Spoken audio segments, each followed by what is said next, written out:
तो आप इस देश का प्रधानमंत्री विदेश गया तो कितना समय कहां बिताया, कभी उसकी भी तो जांच कर लेते, कभी उसकी भी तो इंक्वायरी कर लेते।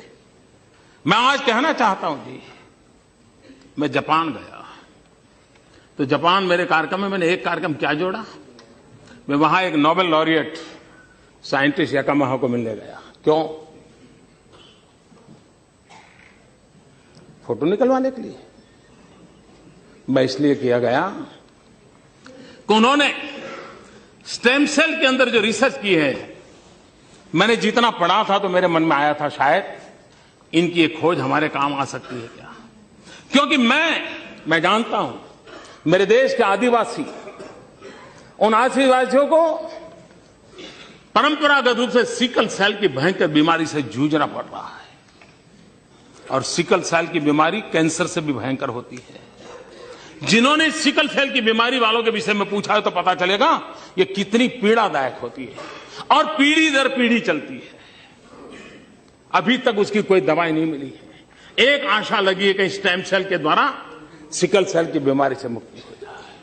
हम गए तो वहां गए, उनसे चर्चा की, और बेंगलोर के हमारे साइंस इंस्टीट्यूट के साथ आज उस दिशा में हमारा काम हो रहा है कि स्टेम सेल्स के द्वारा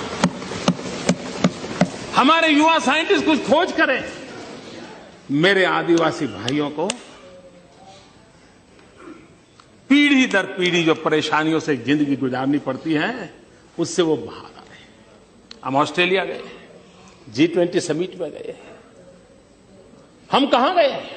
मैं उस किसानों के साइंटिस्ट, एग्रीकल्चर साइंटिस्टों को मिलने गया, उनके लैब में गया जिन्होंने प्रति हेक्टर ज्यादा चना उगाने का और सबसे खराब धरती पर चना उगाने का सफल प्रयोग किया था, रिसर्च किया था। कहीं पढ़ा था मैंने, मेरे मन में पढ़ा था, मैं उनके पास गया। हमारे देश को पल्सिस में हम बहुत पीछे हैं। देश को पल्सिस की जरूरत है। गरीब आदमी को न्यूट्रिशन फूड के लिए प्रोटीन जरूरत है। हमारे देश के गरीब को प्रोटीन मिलता है दाल में से, पल्सिस में से मिलता है। अगर हमारा किसान अच्छी मात्रा में पल्सिस पैदा कर सकता है, अगर प्रति हेक्टर ज्यादा पल्सिस पैदा कर सकता है, तो उसको भी अच्छी आय मिलेगी और हमारे गरीब का भी भला होगा। और इसलिए मैं उन साइंटिस्ट को पास जाकर के घंटे बिताए ये समझने के लिए कि बताइए मेरे देश के किसानों को ज्यादा पल्सिस पैदा करने के लिए क्या रास्ता हो सकता है, ज्यादा चना पैदा करने के लिए क्या रास्ता हो सकता है, अरहर पैदा करने के लिए क्या रास्ता हो सकता है, उसके लिए मैंने समय बिताया। मैं एक और साइंटिस्ट के पास गया, इस बात के लिए गया मिलने के लिए कि उन्होंने केले में कुछ नई खोज की थी। मैं समझना चाहता, मुझे पूरा पता नहीं था, तो मैं ऐसे ही चला गया उनके पास, उनके साथ बैठा, उनकी लैब देखी, उनके प्रयोग देखे।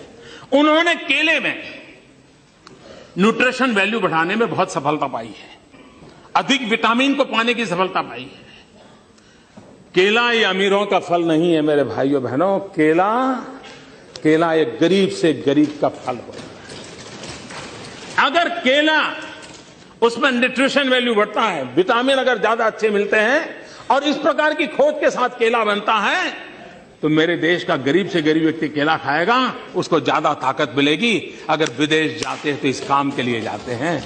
देश का गरीब हमारे दिमाग में होता है, देश का आदिवासी हमारे दिमाग में होता है, देश का किसान हमारे दिमाग में होता है। और दुनिया में जो भी अच्छा है, जो मेरे देश के गरीबों के काम आए, उसको लाने की एक तड़प होती है। उस तड़प के लिए हम कोशिश करते हैं, और इसलिए समय का सदुपयोग करते हुए हम किस प्रकार से हमारे देश को आगे ले जाएं, उसके लिए सोचते हैं, उसी को लिए करते रहते हैं, उसी पर हम करने के लिए कोशिश प्रयास करते हैं।